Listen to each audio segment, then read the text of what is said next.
Okay, so in this lecture, welcome back to the second lecture on optimization. And in this lecture, we are going to discuss a nice simple geometric example to get a feel of optimization problems. So, if you recall, I had said that optimization problems that we are going to discuss are of the form minimize f of x equal over x over a set of constraints g1 x equal to 0, g2 x equal to 0 and so on up to say gp of x equal to 0, a set of equality constraints and a set of inequality constraints like h1 of x less than or equal to 0, h2 of x less than or equal to 0 and say hr of x less than or equal to 0. And in general, x is a multivariate function. So, x is not a multivariate function. All our functions are multivariate. So, the number of variables we have got is x1, x2 to xn. So, usually all of them being real numbers, I say x lies in Rn, n-dimensional function. In this course, if you recall, I had also said that most of the time my function f would be differentiable and derivatives functions. So, derivative functions would also be continuous.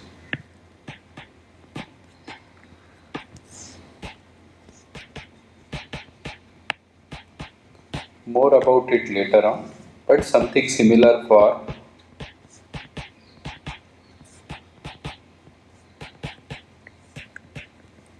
G's and H's as well. More about it later on, not today. Today we are first trying to develop a geometrical field. So I am taking a problem, minimize x minus 2 whole square plus y minus 5 by 2 whole square, minimization to be done over x and y. So note that I write it exactly below the min, that's the standard way of writing it. Subject to constraints that x square by 2 plus y square by 8 less than or equal to 1, x greater than or equal to 0, y greater than or equal to 0. So, this problem is in that sense a non-linear, because objective function and constraints both are non-linear. This is a non-linear constraint, this is a non-linear objective function, of course quadratic, simple non-linearity, and these are linear inequalities constraints. These two are simple linear inequality constraints. In fact, trivial linear inequality constraints. This is a non-linear optimization problem, but it has the flavor of this thing that it's not an unconstrained minimization problem. You have an objective function which has to minimize while satisfying a certain set of non-linear and linear inequalities. There is no equality constraint per se here, only inequality constraints I have put in this example. So let's look at each one of them. I have picked these functions with nice geometry. For example, if you look at objective function f of x is equal to x minus 2 whole square plus y minus 2.5 whole square, and say if I say this is equal to some r square, then it's quite clear to you that this is in fact the equation of a circle. So contours of fx equal to r square are circular contours, is it not? And so if I plot this, let me plot it here. Let me draw the axis somewhere here. This is my x-axis.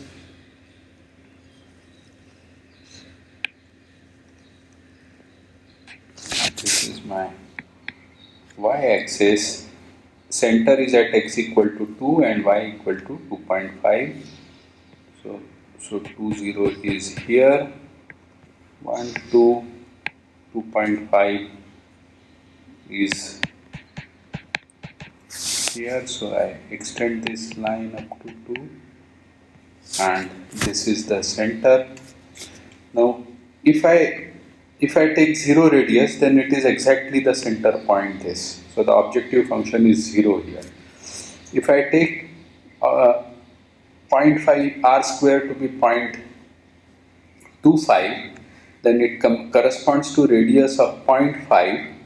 So I will get a circle like this. If I take radius equal to 1, then the objective function value here is 0.25, and here I will get a circle. Forgive my drawing, that's not very great, but I'll get this as the objective function value 1, and if I increase it further, I will get circles of larger radius like this. Let me not draw it.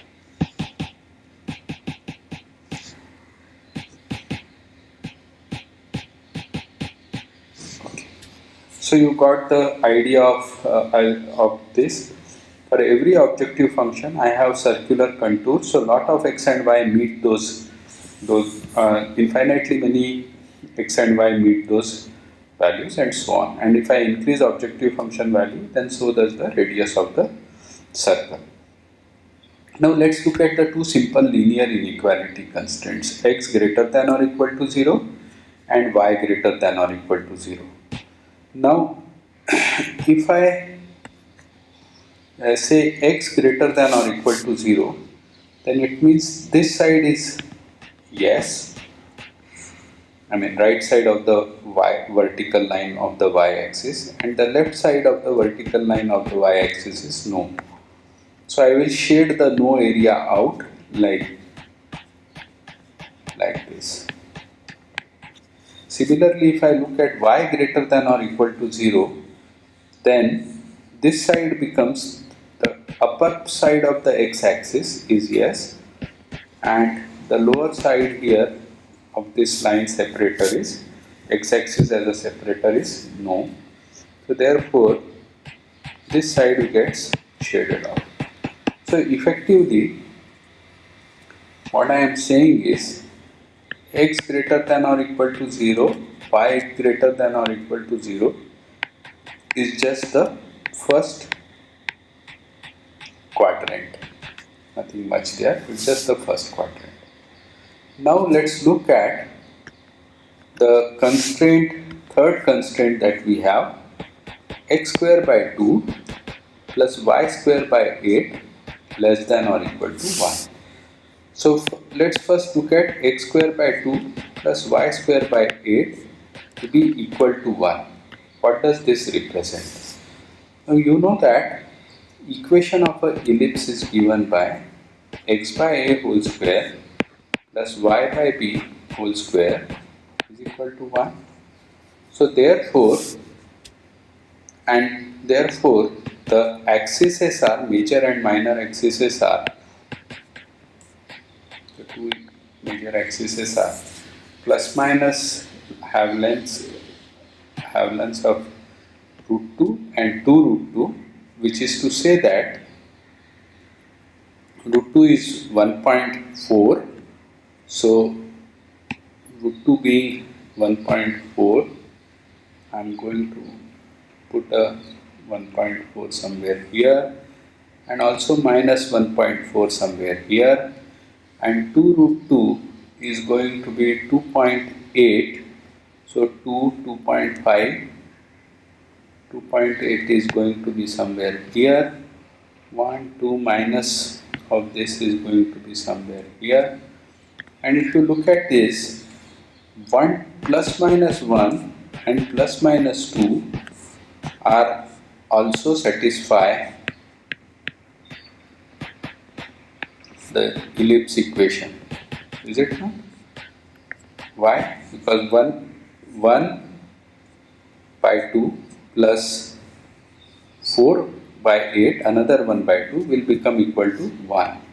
So 1 comma 2 is this point here, minus 1 comma minus 2 is this point here. So I am only interested, so I am going to complete this ellipse like this. This side I am just going to shade it here. It's not that very important for me, so I am just keeping it dotted, not shaded, I am sorry. And I get something like this. Now when I say less than or equal to 1, then it means this side inside of it, so inside of this ellipse is yes and outside of it is no. So all this outside portion is a no for me. So that's why I said, I mean, see, the inequality in linear inequality constraints have already told me that restrict to the first quadrant. And so that's why these parts of ellipse were anyway out of my bounds, the part in the second, third and fourth quadrant. Now, since my constraint is less than or equal to 1, what it means is only the part which is inside of only the part which is inside of the first quadrant. So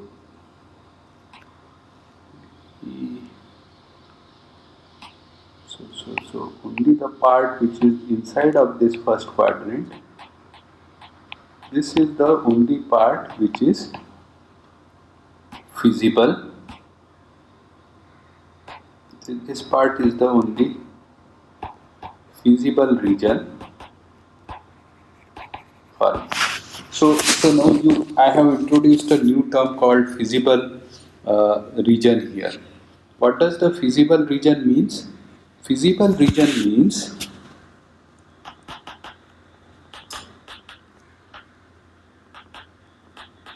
points inside of it are admissible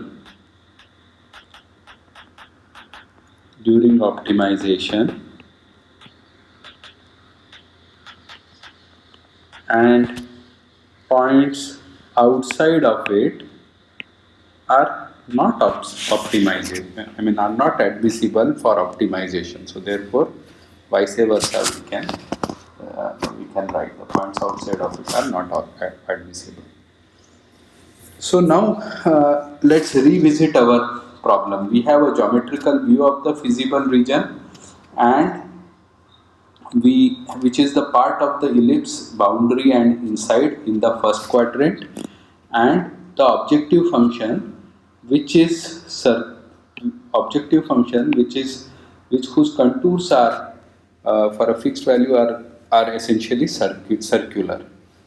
Now if you look at the unconstrained minimum for the objective function, then first thing that you would note is that this objective function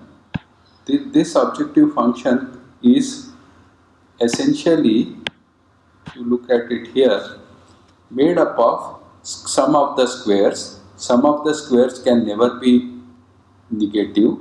So therefore, essentially objective function is non-negative. R square indicates that it is 0 or positive. If you ask me now, what is the unconstrained minimum of this objective function? Unconstrained minimum means I have not specified any constraints. I have given you a free xy plane all over, and I am asking you, tell me where this function achieves its minimum.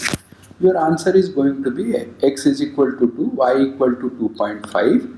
There the objective function becomes 0. Since this function is always non-negative, my unconstrained minimum is 2 comma 2.5. Let me write it down here.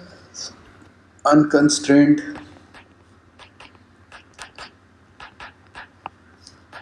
minimum is 2 is at 2 comma 5. Objective function is value f of x will be 0. The question is this admissible point? If yes, then your whole optimization problem is solved. But then you clearly see that 2.5 is outside of my constraint region. Therefore, this point is not admissible. If this point is not admissible, then what should I do to reach the constraint, to minimize the objective function? While satisfying the constraints, I have to increase the radius of the circle. So I now try, let's say, radius of 0.5, and when I try the radius of 0.5, I get this circle which I have already pasted here, is it not? But you know that this circle is you know that this circle is definitely not admissible, because I am still, every point there is outside of the feasible region. So I will say, let's say, try the radius of circle 1, which increase the radius further. Then I am looking at I am looking at this particular circle, right, which I have pasted here. I am looking at this particular circle. But is this circle also acceptable? No, because I am still outside of the feasible region. So I have to keep increasing the radius of the I have to keep increasing the radius of the circle that is originating from that center 2 comma 2.5, until at some point of time I touch this is not coming well, and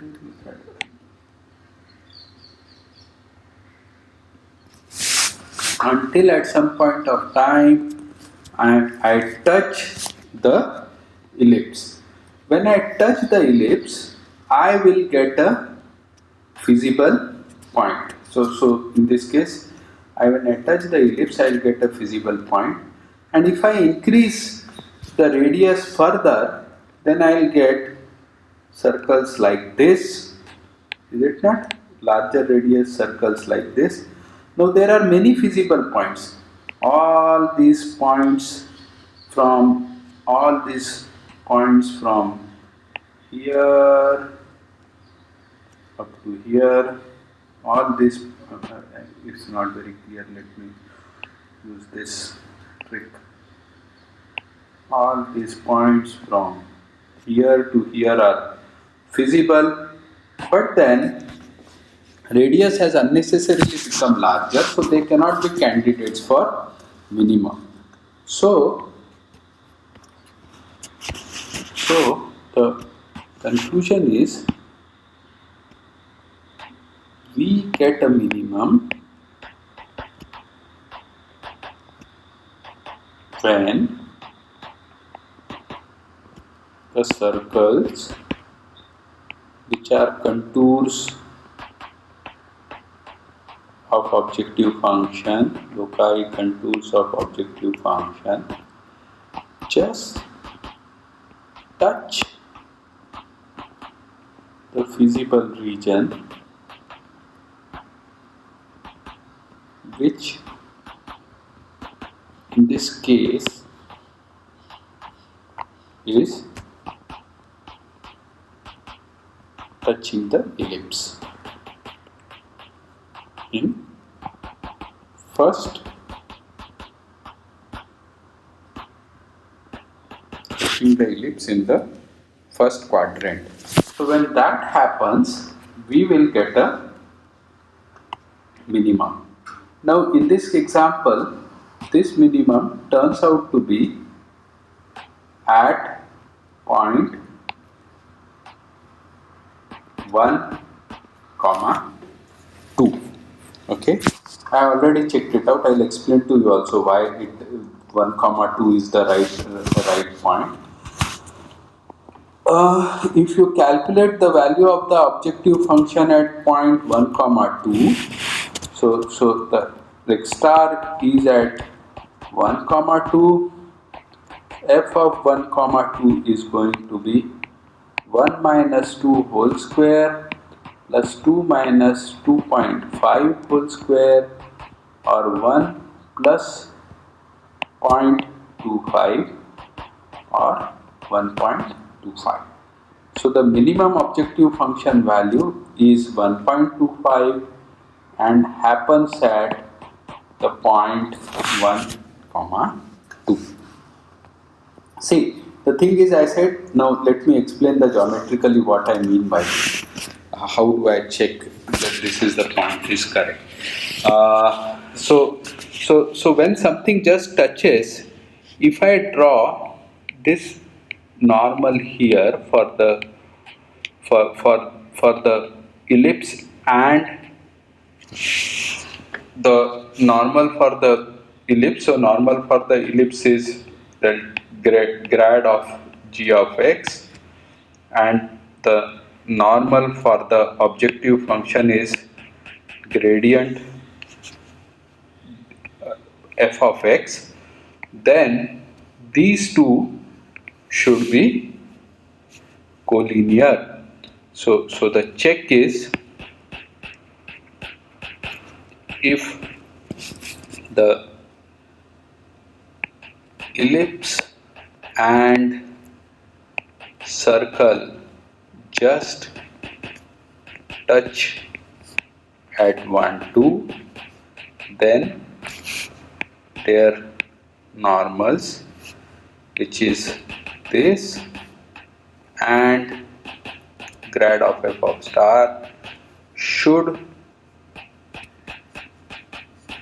be collinear.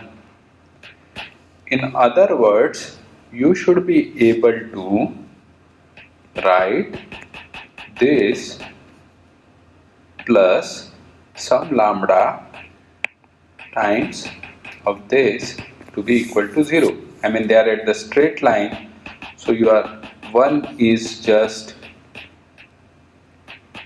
this. Lambda can be anything, so they are collinear in this sense. This direction of this is one and the same. And if you saw that they were in the opposite direction, so lambda will have to be positive, and then the negative says that they are collinear but in the opposite direction. Is not that the geometry here? The grad of f star is this side towards the origin, and this is the grad of g star should be towards the origin of the circle, and then that should do the trick. So you can check now, we will check that what is grad of x star. The equation of the circle is, where is my equation of the circle? Equation of my circle is this. So if I look at grad of x star, this is going to be 2 common, x minus 2 and y minus 2.5, is it not? So I will write it here. Grad of x of star is 2 times of x minus 2 and y minus 2.5 and x star y star, and grad of gradient of gx star is going to be, what was your equation? X square by 2 plus y square by 8 is equal to 1. So therefore x and y by 4. is it not? X and y by 4. Okay, so at x star it is going to be x star and x star. So let's calculate now. This x star is going to be, which we are going, at what point are x star is where? X star is at 1 comma 2. So therefore this gradient is going to be minus of 2 times of minus 1 and minus 0.5.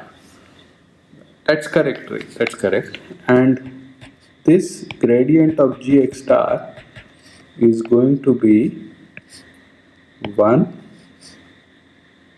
and 0.5. So if I take lambda to be equal to 2 because of this 2 sitting here, then I wanted this to happen for collinearity.